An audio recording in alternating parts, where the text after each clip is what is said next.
annetame sulle täna ja väikese raami sees vormitud tänukirja Tartu vabadusvõitlejate poolt.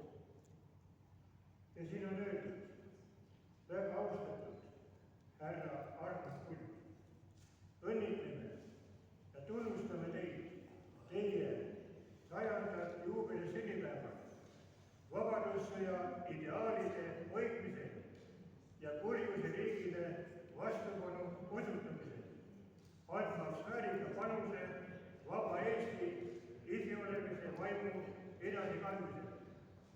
Vastupidavat tervist, elujõudu ja isamaalist vaimu edaspidiseks.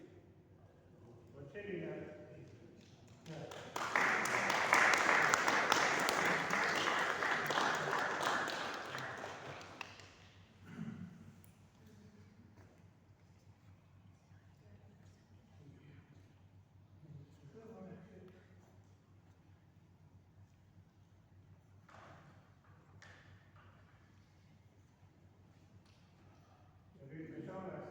sinuga kokku